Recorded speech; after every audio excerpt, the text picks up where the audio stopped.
রামচন্দ্র বলছি, বিভীষণ এইটা তোমার ছেলে? তো বলছি, হ্যাঁ প্রভু। সর্বাঙ্গে রাম নাম লেখা, কাটা মুন্ড অবিরাম রাম নাম করছে। তখন বিভীষণ বলছি, প্রভু বলছি তুমি আগে বললে না, তাহলে আমি তোমার ছেলেকে মারতাম না, আমি এখন কি করব বলো? বিভীষণ কাঞ্চার বলছে, বিভীষণের এই মিনতি শোনহে রঘুপতি, শেষের দিকে কি হবে বলো আমার গতি।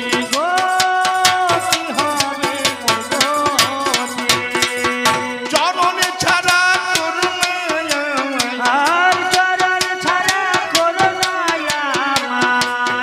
এই ফেলো না ছেলেকে, কি বলবো তোমাকে?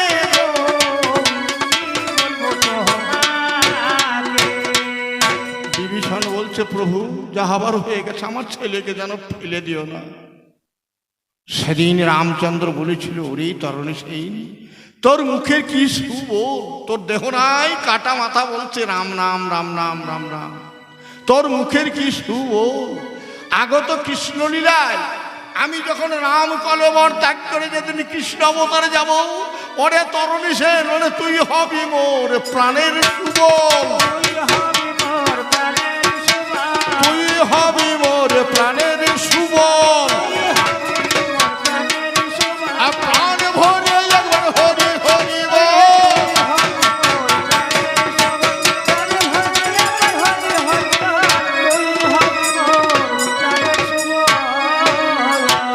রাবণ বলছে, রাম তখন তুমি বুঝতে পারো না কার সঙ্গে যুদ্ধ করছো। রাম অবাক। রাম বলছে, সত্যি তো আমি বুঝতে পারিনি। রাবণ, আর কি আমাকে বলেছ? বলছে, কতবার তোমাকে বলেছি, যেদিন আমার ছেলে ইন্দ্রজিৎ যেদিন মারা যায়, ইন্দ্রজিতের স্ত্রী প্রমীলা কাঁদতে কাঁদতে বলেছিল, স্বামী গো তুমি যদি মরিয়ে দাও তাহলে আমার অবস্থা কি হবে? তো বলছে, মনে রেখো, যে 14 বছর অনাহারি, যে 14 বছর নিদ্রা, যে 14 বছর নারীর মুখ দেখে নাই, এহেন বীর ছাড়া আমি মরব না। প্রমীলা বলছে, ওই রকম বীর যদি থাকে তাহলে তুমি মরে যাবে। তা আমাদের কারু কথা বিশ্বাস করবে না। সত্যিকারের যদি আমি মরে যাই, তা আমি তোমাকে বলে যাচ্ছি, আমার এই কনুই থেকে কাটা হাত যদি তোমার কোলে যেদিন পড়বে, সেই দিন তুমি বুঝবে তোমার স্বামী মরে গেছে। প্রমীলা আঁচল পেতে দাঁড়িয়ে আছে উঠানে, কাটা হাত দুটি সে ঝরাম করে আঁচলে পড়ল। কাটা হাত দুটি আঁচলে করে নিয়ে গিয়ে রামচন্দ্র রাবণের কাছে দাঁড়িয়ে বলছে, বাবা তো কি হলো? মা, আপনার ছেলে মারা গিয়েছে। কি করে বুঝলে? তো আমাকে বলে গিয়েছিল, কাটা হাত আমার কোলে যতদিন আসবেই সেদিন বুঝবে তোমার স্বামী মরে গেছে। রাবণ বলছে, এই কাটা হাত দুটো আমার ইন্দ্রজিতের বটে কিনা পরীক্ষা করে দেখো।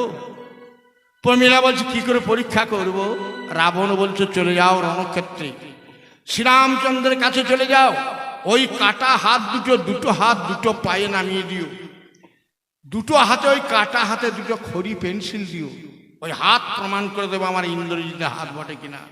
হে রাম, আমার পুত্রবধূ প্রমীলা যেদিন তোমার পায়ের তলায় কাটা হাত নামিয়ে দিয়েছিল, সেদিন মাটিতে ওই কাটা হাত অবিরাম রাম নাম লিখছে।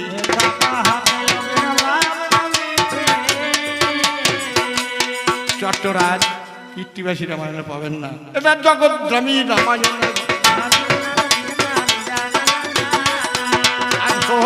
আমার যাই গো রাম, তখনও তুমি বুঝতে পারছো না যে কার সঙ্গে আমি যুদ্ধ করছি, কার সঙ্গে দ্বন্দ্ব করছি। হঠাৎ মন্দোদরী ছুটতে ছুটতে ছিল, বলে, স্বামী গো তোমাকে মেরে দিয়েছে, আমার কি হবে গো? রাবণ বলছে, কিন্তু না। বলছি, কেন? তুমি হাসবে, কাঁদবে না? রাবণ বলছে, আমি কাঁদবো না, তুমিও কেঁদো না, তুমি হাসো। বলছে, আমার স্বামী মরে গেছে, আমি হাসবো? বলছে, আমি তোমার স্বামী নয়। বলছে, কি বলছো? শোনো মাননীয় সুধী সমাজ, এই প্রসঙ্গে একটা মহাভারতের কথা মনে পড়ল।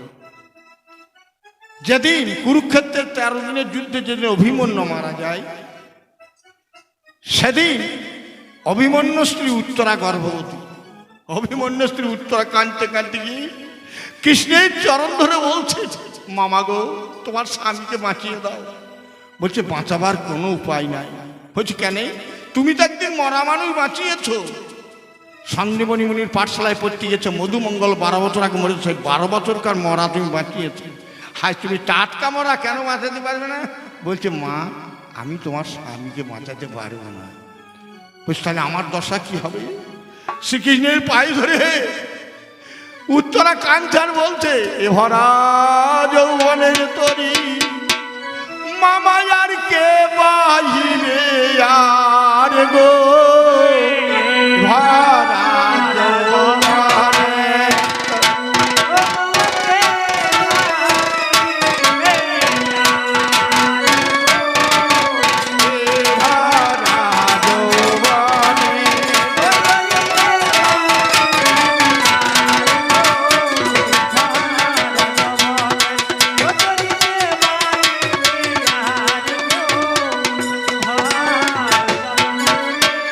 উত্তরা শ্রীকৃষ্ণের পায়ে ধরে কাঞ্চার বলছে,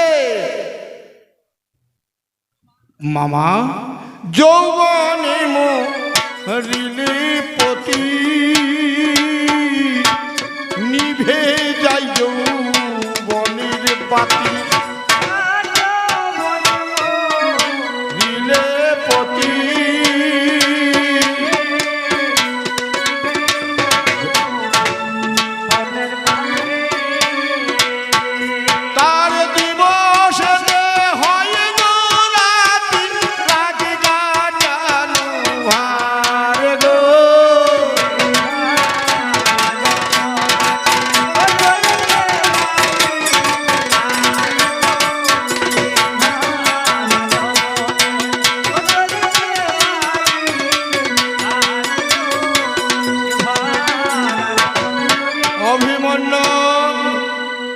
স্ত্রী উত্তরা কাঁদছে।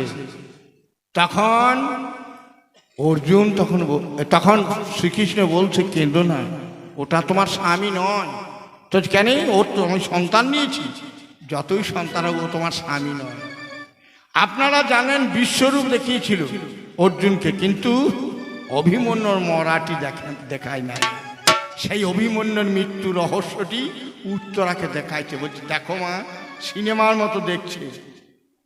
স্বর্গে 27টে মেয়ে সাদা কাপড় পরে, শীতেতে সিঁদুর নাই, হাতে শেখা নাই, লোহা নাই, শীতেতে সিঁদুর নাই, বিধবার বেশ ধরে 27টে মেয়ে লাইন ধরে দাঁড়িয়ে আছে।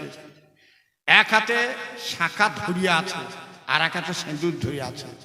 নারদ মুনি চলে যাচ্ছে, দিয়ে বলছে, হা মা, তোমরা তো বিধবা, তোমরা শাঁখা সিঁদুর নিয়ে দাঁড়িয়ে আছো কেন? তখন বলছে, আজ আমাদের স্বামী মরিয়া গিয়েছিল, আজ স্বামী আমাদের বেঁচেই আসবে।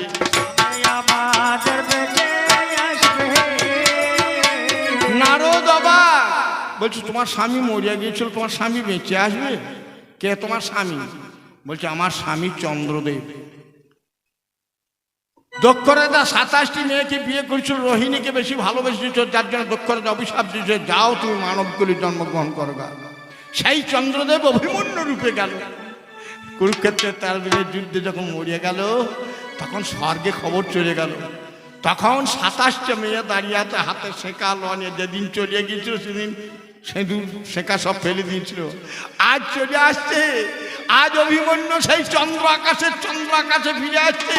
তারা শাখা সিঁদুর নিয়ে দাঁড়িয়ে যাচ্ছে।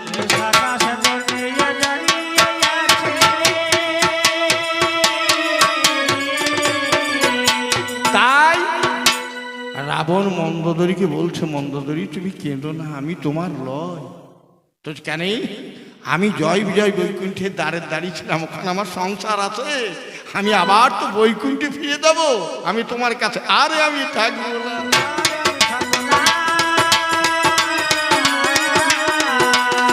মন্দোদরী চপ করে যে হনুমানকে ধরেছে, হনুমানের গলা ধরেছে, হনুমান তত্তর করে কাঁপছে। রামচন্দ্র বলছে, হনুমান, মা মন্দোদরী, তুমি হনুমানকে ছাড়ো। বলছে, আমি ছাড়বো না। বলছে, কোন অপরাধে তুমি হনুমানের গলা ধরলে? বলছে, হনুমান আমার কাছে দুধ কিনে নিয়ে দুধের দাম দেয়নি, এখনো বাকি আছে। বলছে, হনুমান, তুমি মন্দোদরীর কাছে দুধ বাকি করে খেয়ে এখন দাম দাও নাই। হনুমান কান ছাড় বলছে, রাম আমি দুধ খাই নাই। বলছে দুধ নিয়ে এসে তুমি কি করেছো?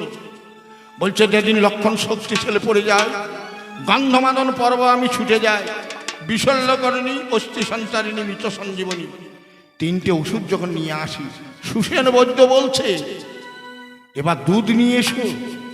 বলছে কিসের দুধ? বলছে যে মেয়েটার একটা স্তন আছে সতী নারী, সেই এক স্তনা সতী নারীর 3 ফোঁটা স্তন দুগ্ধ যায়, তবেই লক্ষণ শক্তিশালী বেঁচে উঠবে।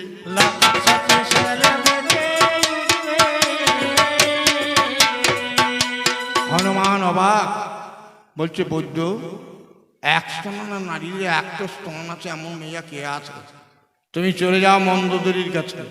বলছে মন্দোদরীর একটা স্তন নাকি? বলছে হ্যাঁ, মন্দোদরী সতী নারী একটি স্তন। কেন?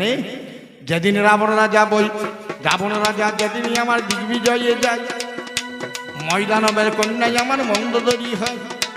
ওরে মন্দোদরীর সঙ্গে যখন বিয়ে হয়ে গেল, আমার পুষ্পরথে রাবণ রাজা ফিরে চলে এলো। আমার সমুদ্র সৈকতেই আমার বালি বসেছিল। ওরে লেজে ধরিয়া রাবণের রথ নামাইল। ওরে দুজনাতে তখনই আমার লাগলো টানা টানি। ওরে সত্যিকারের কথা যোগ শুনিয়া যাবেন জ্ঞানী। বালি রাজা রথ টেনে নামিয়ে বলছে, এই রাবণ। বলছে কি? এই মেয়েটা আমার বউ।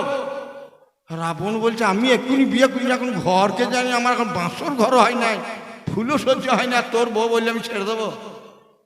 তার প্রমাণ? বালি রাজা বলছে ওর গর্ভে আমার সন্তান আছে। বলছে সন্তান আছে? কে বললে সন্তান? এখন তো আমি বাঁশর ঘর যাই না, সন্তান কি করে হতে পারে? 2 বীরে তখনই আমার লাগলো টানা টানি। ওরে ডান হাতে রাবণ রাজা ধরিয়েছে গদানি। ওরে বাম হাতে বালি রাজা টান মারতেছিল।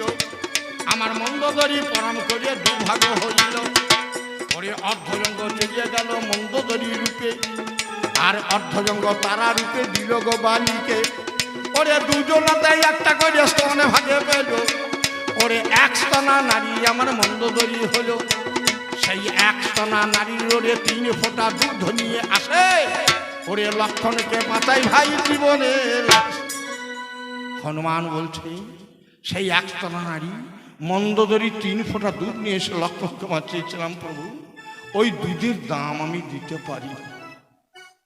তখন বলছে মা তুমি হনুমানকে ছেড়ে দাও, তোমার দুধের দাম কত নেবে বলো? বলছে রাম তুমি আমার দুধের দাম দিতে পারবে? বলছে মা তুমি যা বলবে তোমাকে দুধের দাম দেবো। কত নেবে বলো? বলছে আমার দুধের দাম যদি দিতে হয় তাহলে আমার শাঁখা সিঁদুর যেন ভাঙা না হয়, আমার শীতের সিঁদুর যেন না ওঠে, আমাকে যেন কেউ বিধবা না বলে। রামচন্দ্র বলছে শোনো রাবণ, শোনো মন্দোদরী, রাবণের চিতা যুগ যুগ জ্বলবে। চিতা যখন জ্বলবে ঠাকুরমশাই ততক্ষণ মেয়েদের শীতের সিঁদুর থাকবে। রাবণের চিতা যুগ যুগ জ্বলবে। এইবার মন্দোদরীকে ডেকে তখন রাবণ বলছে মন্দোদরী, বাঁশর ঘরে সেদিন তোমার সঙ্গে তুমি বলেছিলে লক্ষ্মী নারায়ণীর যুগল মুক্তি দর্শন করাবো। আজ তুমি রামের বামে সীতাকে বসাও, আমি যুগল মুক্তি দর্শন করে বৈকুণ্ঠে চলে যাই। একবার হরি হরি বলো। রাবণ রাজার আত্মা চলে গেল বৈকুণ্ঠে।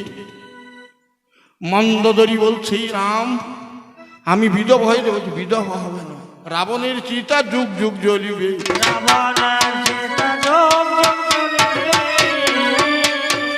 তখন বলছে জ্বলিবে তো চিতা, কিন্তু কাঠ জোগাবে কে?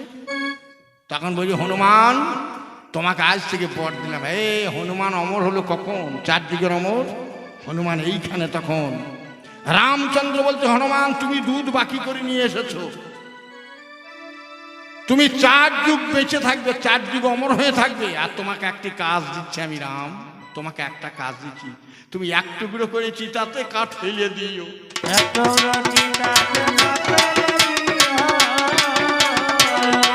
আনন্দে একবার হরি হরি বলো।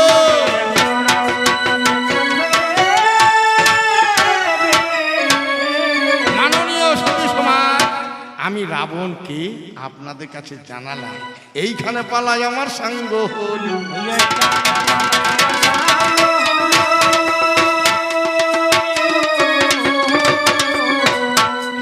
এইবার আমার পাল্লাদার উঠে কি বলি বলুন তো, বলবে রাবণ তো বই কেটে চলে গেছে, আমি কার সঙ্গে কথা বলবো? হ্যাঁ, কারণ রাম রাবণ পালা আসল ঘটনা বলি এইখানেই পালা সাঙ্গ হলো। আপনারা জানেন কবি গানের কোনো শেষ নাই, যাত্রা, নাটক, নোবেল, থিয়েটার, সিনেমা সকলের শেষ আছে, কবির শেষ নাই।